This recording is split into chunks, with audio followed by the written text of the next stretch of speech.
আসসালামু আলাইকুম বন্ধুরা, আমি সাইদুল ইসলাম।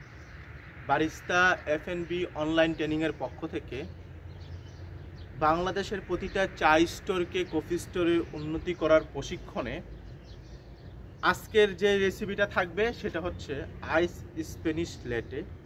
গত পর্বে আমরা এর কত টাকা খরচ হবে, কোন মালামাল কি পরিমাণে লাগবে, এ টু জেড আলোচনা করেছিলাম। তো আজকের পর্বে, আজকে হচ্ছে 6 নম্বর পর্ব। এই 6 নম্বর পর্বে আমরা দেখব যে আইস স্প্যানিশ লেটে কিভাবে বানাতে হয়।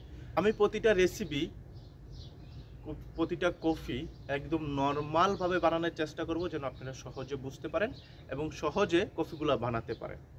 তো বন্ধুরা, কথা না বাড়িয়ে আমরা আমাদের রেসিপিতে চলে যাই। তবে যাবার আগে একটাই কথা, আমার এই ভিডিওগুলো যদি ভালো লাগে তাহলে অবশ্যই ভিডিওটাতে লাইক দিতে ভুলবেন না। আর সব সময় এরকম নতুন নতুন রেসিপি পেতে আমার এই চ্যানেলটা সাবস্ক্রাইব করে রাখতে পারেন।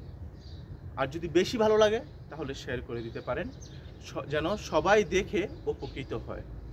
যত বেশি শেয়ার করবেন তত বেশি বাংলাদেশের চা স্টোরগুলো, কফি স্টোরে উন্নতি হবে ইনশাল্লাহ। আর প্রতিটা কফি রেসিপি কিন্তু মনে রাখবেন, কফি শপের যে রেসিপিগুলো, সেই রেসিপিগুলাই এখানে ব্যবহার করা হচ্ছে। তাছাড়া আপনারা কিন্তু হাতের কাছে সব কফি পেয়ে যাবেন।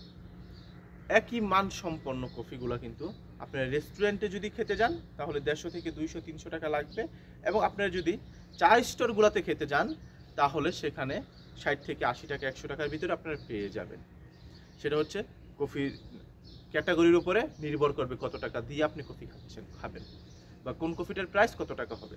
তো যাই হোক বন্ধুরা, আমার এই ভিডিওগুলো বেশি বেশি শেয়ার করে দিন, কেননা আমরা চেষ্টা করতেছি প্রাণে প্রাণে বাংলাদেশের প্রতিটা চা স্টোরকে কফি স্টোরে উন্নতি করার জন্য।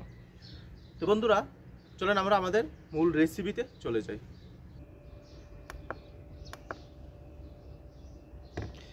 তো বন্ধুরা আমাদের সর্বপ্রথম কাজ হচ্ছে আমরা 3 গ্রাম কফি নিয়ে নিব।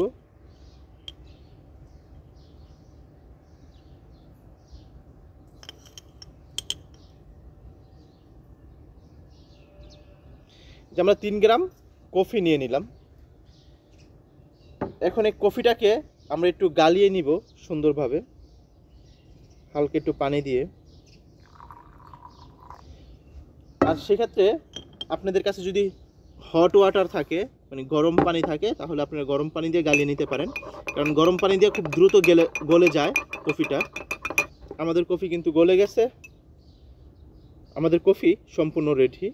এখন হচ্ছে আমরা যে গ্লাসটাতে কফি বানাবো সেই গ্লাসটা নিয়ে নিব। আর এই হচ্ছে কনডেন্স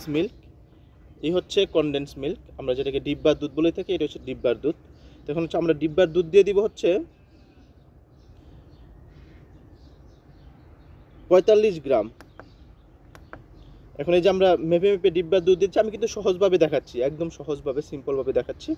এই যে আমরা ডিব্বার দুধ দিয়ে দিব 45 গ্রাম। এই যে আমরা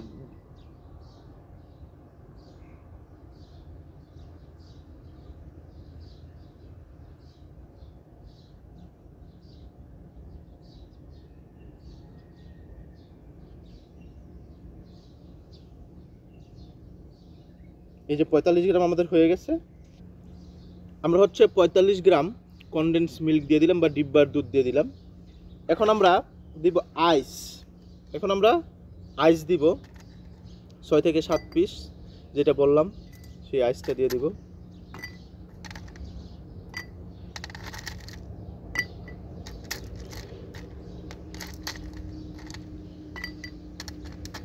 এই যে বন্ধুরা, আমি কিন্তু ছোট আইস ব্যবহার করতেছি, সেই ক্ষেত্রে কিন্তু অবশ্যই এই যে 6 থেকে 7 পিস আইস আমরা দিয়ে দিলাম।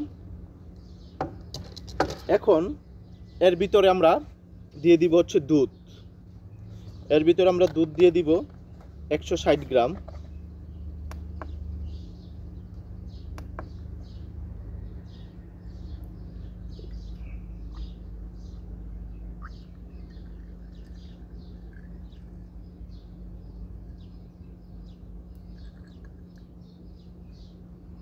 160 গ্রাম 160 গ্রাম দুধ আমরা দিয়ে দিলাম।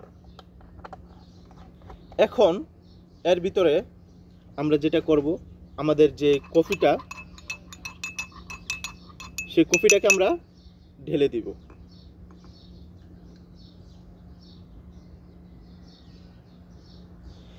এই হয়ে গেল আমাদের আইস স্প্যানিশ ল্যাটে। আসলে প্রতিটা রেসিপি কিন্তু একদমই সহজ, কিন্তু আমরা না জানার কারণে আসলে অনেক কিছুই করতে পারি না। তো বন্ধুরা, এই যে আইস স্প্যানিশটা এতটা সুস্বাদু, যখন আপনারা একবার ট্রাই করবেন তখন বুঝতে পারবেন। বন্ধুরা, এই আমার হাতে থাকা কফিটাই কিন্তু আইস স্প্যানিশ ল্যাটে। আর এই আইস স্প্যানিশ ল্যাটে কিন্তু অনেক সুস্বাদু।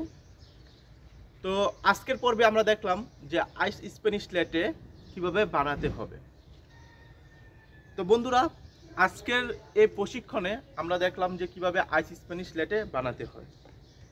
পরবর্তী পর্বে আমরা নতুন কোনো কফি রেসিপি নিয়ে আপনাদের সামনে চলে আসব, যে একটা চা স্টোরকে কীভাবে কফি স্টোরে উন্নতি করবে। তো আগামী পর্বে কিন্তু আমাদের শেষ আইস কফি পর্ব। এরপরে কিন্তু আমরা আর কোনো আইস কফির পর্ব করব না, এই বাংলাদেশের চা স্টোরগুলোকে কফি স্টোরে উন্নতি করার জন্য। তো আজকের এই রেসিপিটা আপনারা অবশ্যই বাসায় বানিয়ে প্রথমে নিজেরা ট্রাই করে তারপরে দেখবেন। তো বন্ধুরা, আজ এ পর্যন্তই। দেখা হবে পরবর্তীতে নতুন কোনো কফি রেসিপি নিয়ে, নতুন কোনো প্রশিক্ষণ নিয়ে। সে পর্যন্ত ভালো থাকুন, সুস্থ থাকুন। আল্লাহ হাফেজ।